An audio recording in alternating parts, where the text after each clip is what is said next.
And now Chapter 15 of the Antya Leela, the Transcendental Madness of Lord Sri Caitanya Mahaprabhu.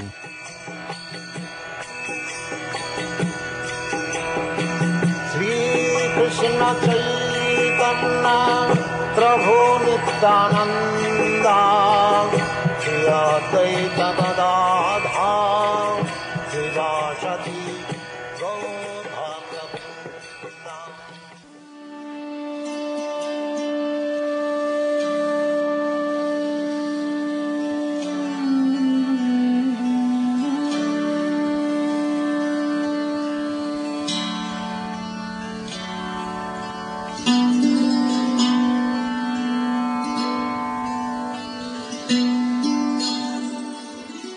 The ocean of ecstatic love for Krishna is very difficult to understand, even for such demigods as Lord Brahma.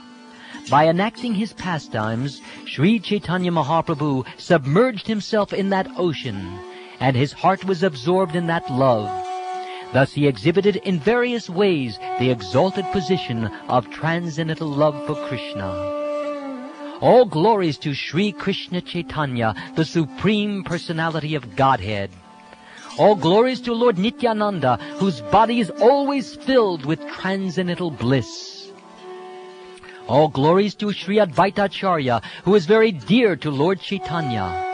And all glories to the devotees of the Lord, headed by Srivas Thakur. Thus Sri Caitanya Mahaprabhu forgot himself throughout the entire day and night, being merged in an ocean of ecstatic love for Krishna. The Lord would maintain himself in three kinds of consciousness. Sometimes he merged totally in ecstatic emotion. Sometimes he was in partial external consciousness. And sometimes in full external consciousness. Actually, Sri Caitanya Mahaprabhu was always merged in ecstatic emotion. But just as a potter's wheel turns without the potter's touching it, the Lord's bodily activities, like bathing, going to the temple to see Lord Jagannath, and taking lunch, went on automatically.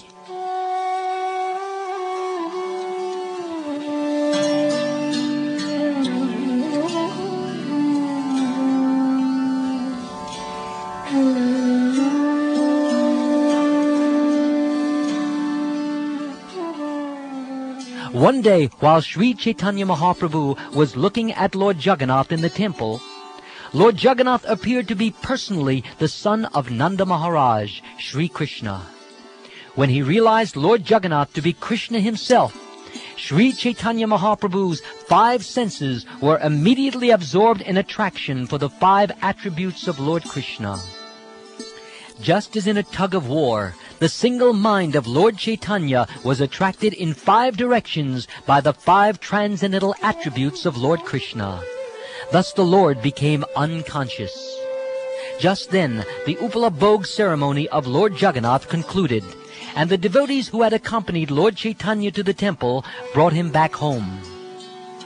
That night, Sri Caitanya Mahaprabhu was attended by Svarup Damodar Goswami and Ramananda Rai.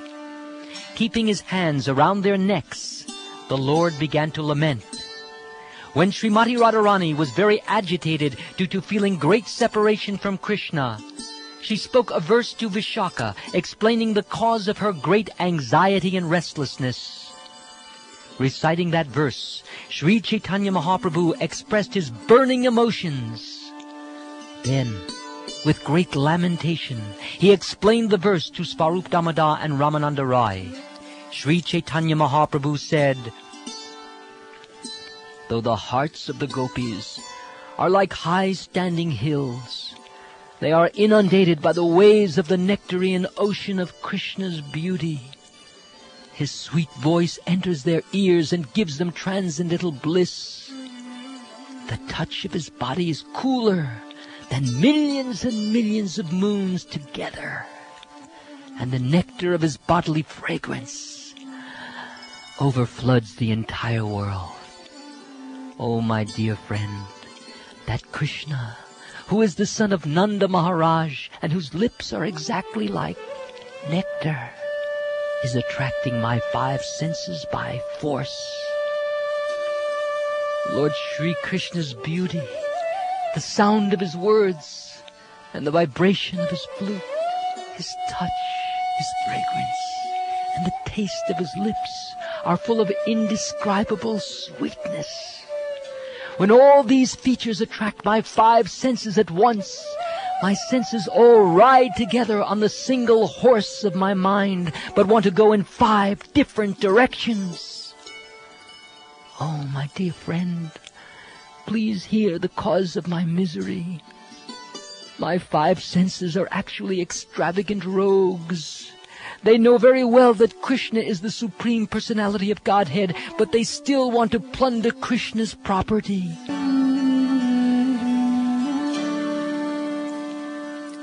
My mind is just like a single horse being ridden by the 5 senses of perception, headed by sight. Each sense wants to ride that horse, and thus they pull my mind in 5 directions simultaneously. In what direction will it go? If they pull all at one time, certainly the horse will lose its life. Oh, how can I tolerate this atrocity? My dear friend, if you say, just try to control your senses, what shall I say? I cannot become angry at my senses. Is it their fault? Krishna's beauty, sounds, touch, fragrance, and taste are by nature extremely attractive. These 5 features are attracting my senses, and each wants to drag my mind in a different direction. Thus the life of my mind is in great danger, just like a horse ridden in 5 directions at once. Thus I am also in danger of dying. The consciousness of each woman within the 3 worlds is certainly like a high hill, but the sweetness of Krishna's beauty, that is like an ocean. Even a drop of water from that ocean can flood the entire world and submerge all the high hills of consciousness. The sweetness of Krishna's joking words plays indescribable havoc with the hearts of all women. His words bind a woman's ear to the qualities of their sweetness. Thus there is a tug of war, and the life of the ear departs. Krishna's transcendental body is so cool that it cannot be compared even to sandalwood pulp or to millions upon millions of moons. It expertly attracts the breasts of all women, which resemble high hills. Indeed, the transcendental body of Krishna attracts the minds of all women within the 3 worlds. The fragrance of Krishna's body is more maddening than the aroma of musk, and it surpasses the fragrance of the bluish lotus flower. It enters the nostrils of all the women of the world, and, making a nest there, thus attracts them.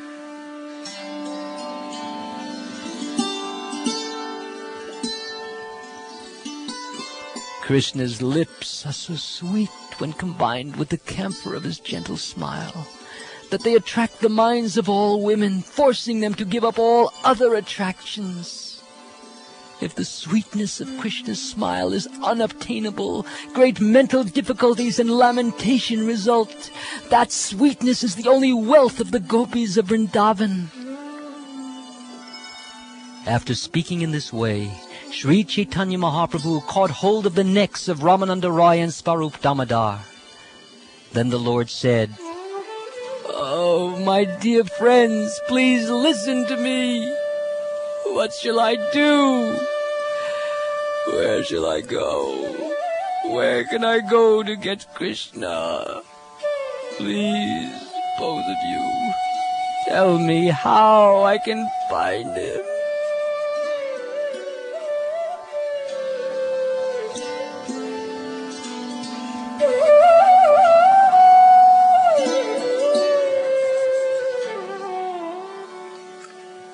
Thus absorbed in transcendental pain, Sri Caitanya Mahaprabhu lamented day after day in the company of Svarup Damodar Goswami and Ramananda Roy. Svarup Damodar Goswami would sing appropriate songs, and Ramananda Roy would recite suitable verses to enhance the ecstatic mood of the Lord. In this way, they were able to pacify him. The Lord especially liked to hear Bilva Mangal Thakur's Krishna Caritamrta, the poetry of Vidyapati, and Sri Gita Govinda by Jayadev Goswami. Sri Caitanya Mahaprabhu felt great pleasure in his heart when his associates chanted verses from these books. One day, while going to the beach by the sea, Sri Caitanya Mahaprabhu suddenly saw a flower garden. Lord Chaitanya mistook that garden for Vrindavan and very quickly entered it. Absorbed in ecstatic love of Krishna, he wandered throughout the garden searching for him.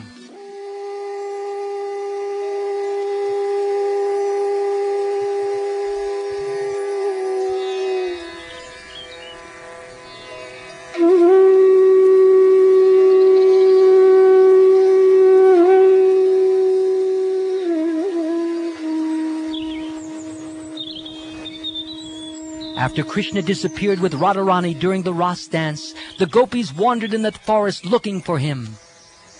In the same way, Sri Caitanya Mahaprabhu wandered in that garden by the sea. Absorbed in the ecstatic mood of the gopis, Sri Caitanya Mahaprabhu wandered here and there. He began to inquire after Krishna by quoting verses to all the trees and creepers. Sri Caitanya Mahaprabhu then quoted the following 3 verses from Srimad Bhagavatam. Speaking as the gopis, he said, O Chuta tree, Priyal tree, Panas, Asan, and Kovida, O Jambu tree, O Arka tree, O Bel, Bakul, and Mango, O Kadamba tree, O Nipa tree, and all other trees living on the bank of the Yamuna for the welfare of others. Please, let us know where Krishna has gone. We have lost our minds and are almost dead. Oh, all auspicious Tulsi plant, you are very dear to Govinda's lotus feet, and he is very dear to you. Have you seen Krishna walking here, wearing a garland of your leaves, surrounded by a swarm of bumblebees? Oh, plants of malati flowers, malika flowers, jati and utika flowers, have you seen Krishna passing this way, touching you with his hand to give you pleasure? Oh, mango tree, oh, jackfruit tree, oh, pial, jambu and kovida trees, you are all inhabitants of a holy place, therefore kindly act for the welfare of others.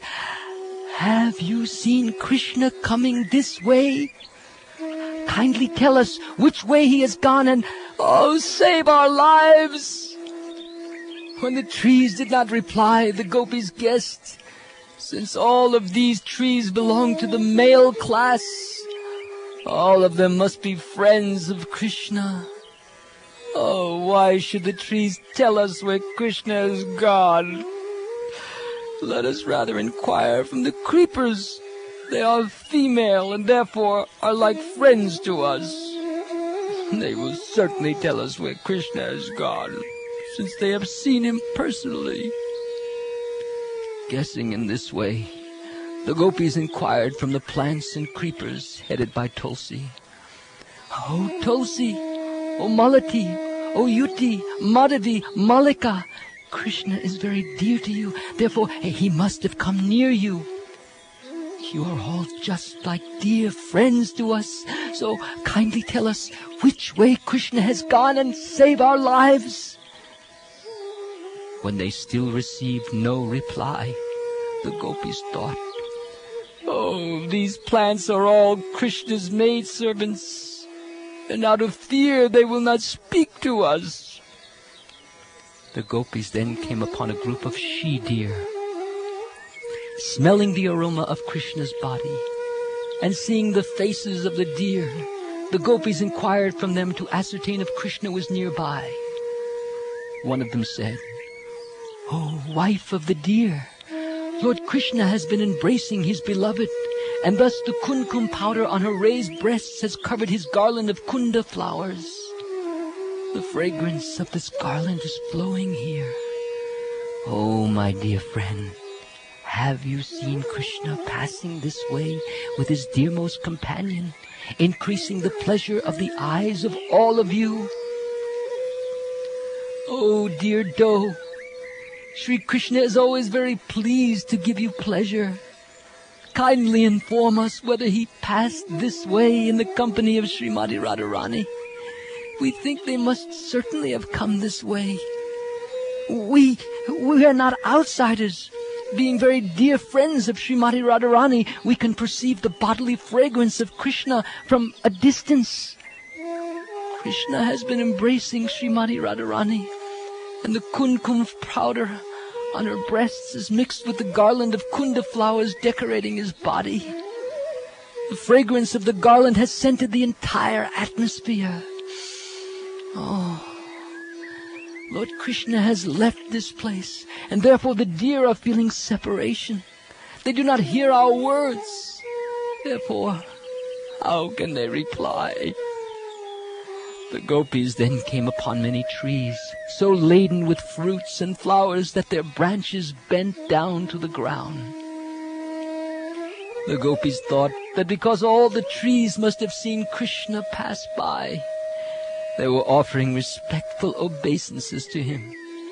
To be certain, the gopis inquired from the trees, "O trees, kindly tell us whether Balaram's younger brother Krishna welcomed your obeisances with loving glances as he passed this way, resting one hand on the shoulder of Srimati Radharani, holding a lotus flower in the other, and being followed by a swarm of bumblebees maddened by the fragrance of Tulasi leaves.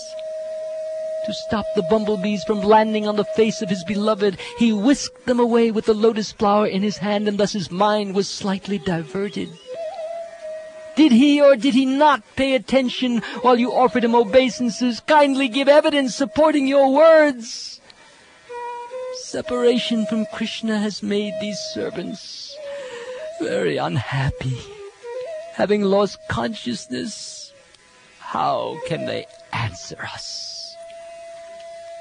Saying this, the gopis stepped onto the beach by the Yamuna river. There, they saw Lord Krishna beneath a kadamba tree. Standing there with his flute to his lips, Krishna, who enchants millions upon millions of cupids, attracted the eyes and minds of all the world with his unlimited beauty.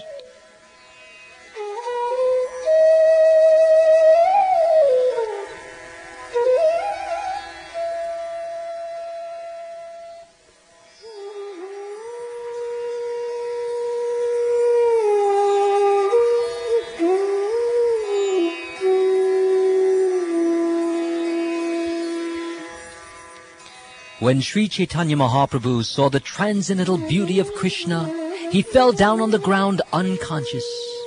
At that time, all the devotees, headed by Svarup Damodar Goswami, joined him in the garden. Just as before, they saw all the symptoms of transcendental ecstatic love manifested in the body of Sri Caitanya Mahaprabhu.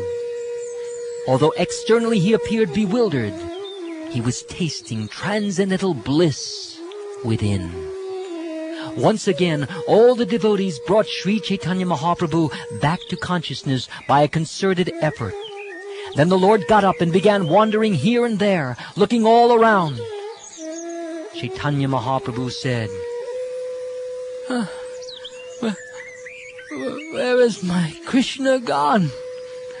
I saw him just now, and his beauty has captured my eyes and mind. Oh, why can't I see Krishna holding his flute to his lips? My eyes are wandering in hopes of seeing him once more. Sri Caitanya Mahaprabhu then recited the following verse, which was spoken by Srimati Radharani to her dear friend Vishaka. My dear friend, the luster of Krishna's body is more brilliant than a newly formed cloud, and his yellow dress is more attractive than newly arrived lightning. A peacock feather decorates his head, and on his neck hangs a lovely necklace of brilliant pearls. As he holds his charming flute to his lips, his face, it looks as beautiful as the full autumn moon. By such beauty, Madan Mohan, the enchanter of Cupid, is increasing the desire of my eyes to see him. Sri Krishna's complexion is as polished as powdered eye ointment. It surpasses the beauty of a newly formed cloud and is softer than a blue lotus flower. Indeed, his complexion is so pleasing that it attracts the eyes and mind of everyone, and it is so powerful that it defies all comparison. My dear friend, please tell me what I should do. Krishna is as attractive as a wonderful cloud, and my eyes are just like chatak birds, which are dying of thirst because they do not see such a cloud.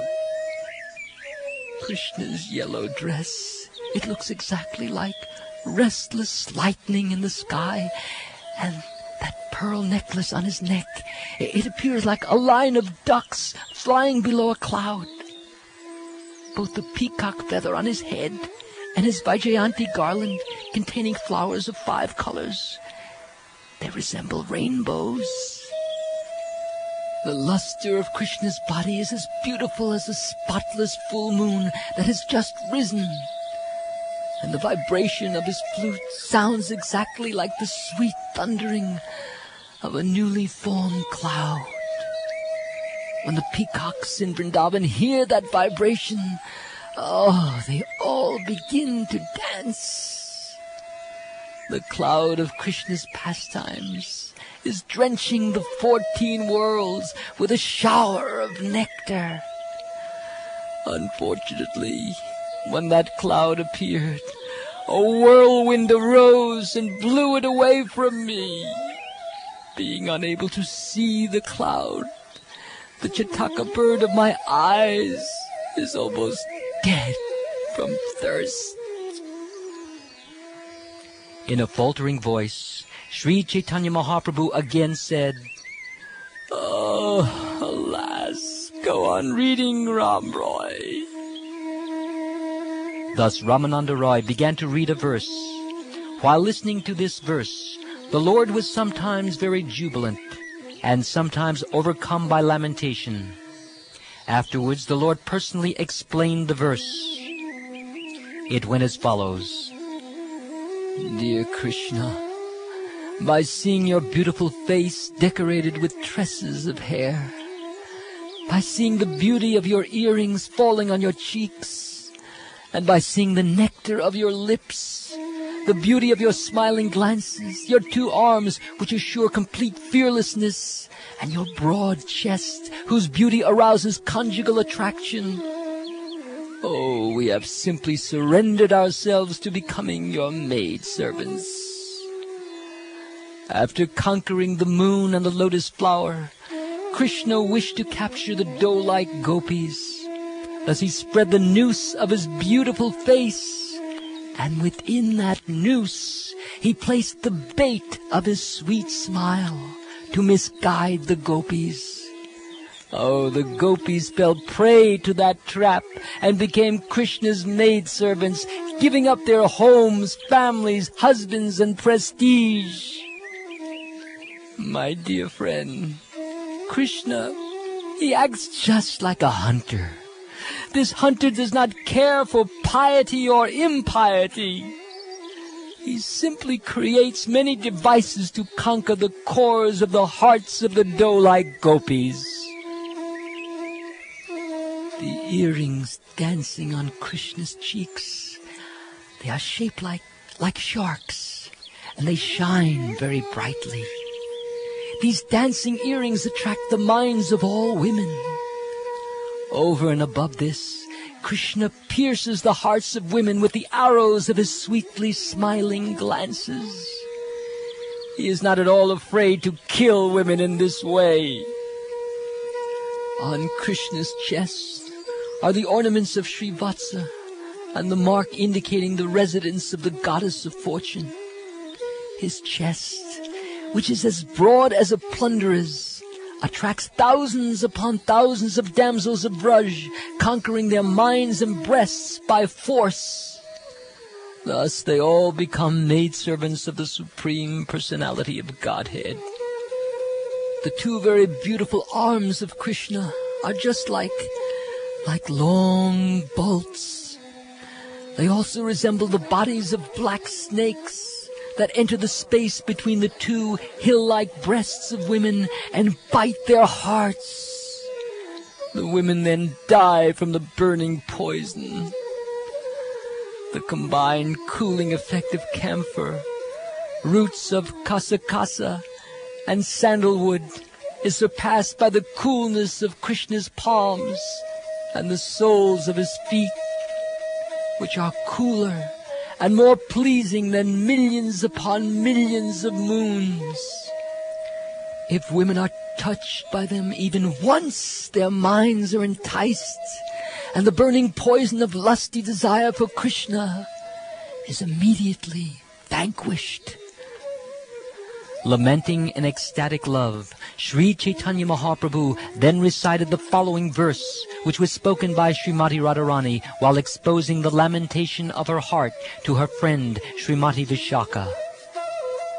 My dear friend, Krishna's chest is as broad and attractive as a door made of Indranila gems. And his two arms, like strong bolts, can relieve the mental anguish of young girls distressed by lusty desires for him. His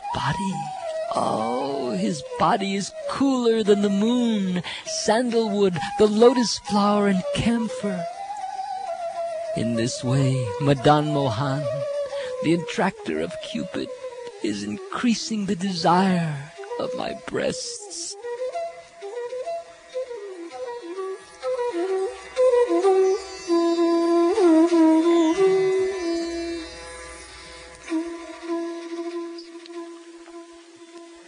Sri Caitanya Mahaprabhu then said, I just now had Krishna, but unfortunately I have lost him again. By nature, Krishna is very restless. He does not stay in one place. He meets with someone, enchants his mind, and then disappears. The gopis became proud of their great fortune. To subdue their sense of superiority and show them special favor, Keshav, the subduer of even Lord Brahma and Lord Shiva, disappeared from the Ras dance.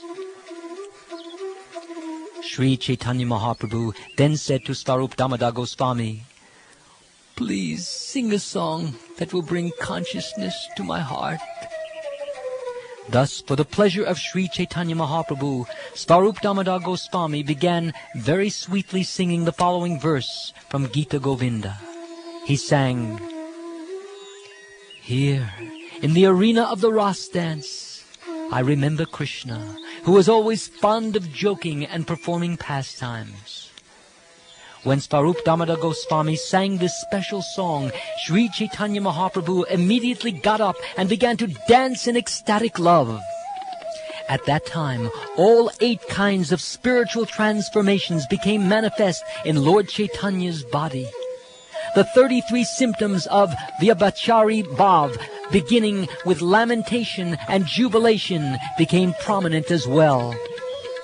All the ecstatic symptoms such as Bhavodaya, Bhavasandhi, and Bhava Shabalya awakened in the body of Sri Caitanya Mahaprabhu. A great fight arose between one emotion and another, and each of them became prominent. Lord Caitanya Mahaprabhu had Svarup Damodar sing the same verse again and again. Each time he sang it, the Lord tasted it anew, and thus he danced again and again.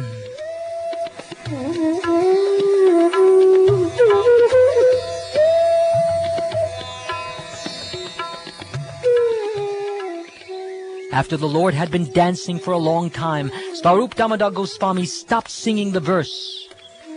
Over and over again, Sri Chaitanya Mahaprabhu said, "Go on! Sing! Sing! Sing!" But Swarup Damodar, seeing the Lord's fatigue, did not resume singing. When the devotees heard Sri Chaitanya Mahaprabhu say, "Go on singing," they all gathered around him and began to chant the holy name of Hari in unison. At that time, Ramananda Rai made the Lord sit down and dissipated his fatigue by fanning him. Then all the devotees took Sri Chaitanya Mahaprabhu to the beach and bathed him. Finally, they brought him back home. After they fed him lunch, they made him lie down. Then all the devotees, headed by Ramananda Rai, returned to their respective homes.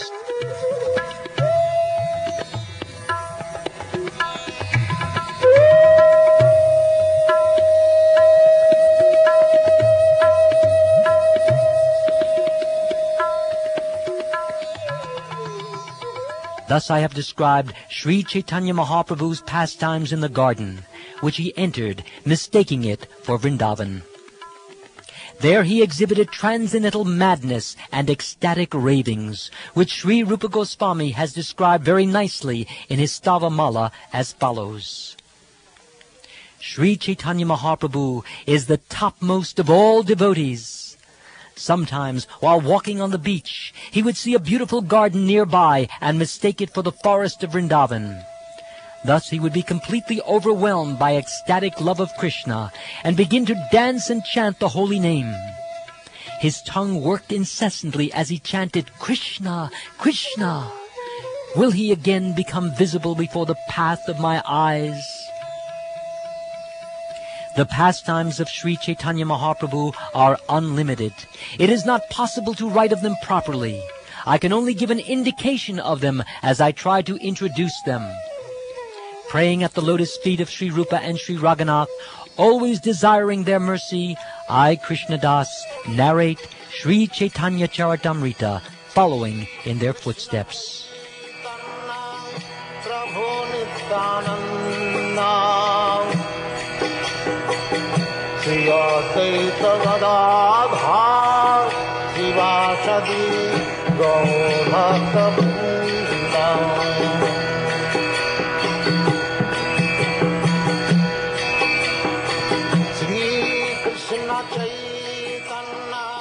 This ends chapter 15 of the Antya Lila, the transcendental madness of Lord Chaitanya. And now chapter 16 of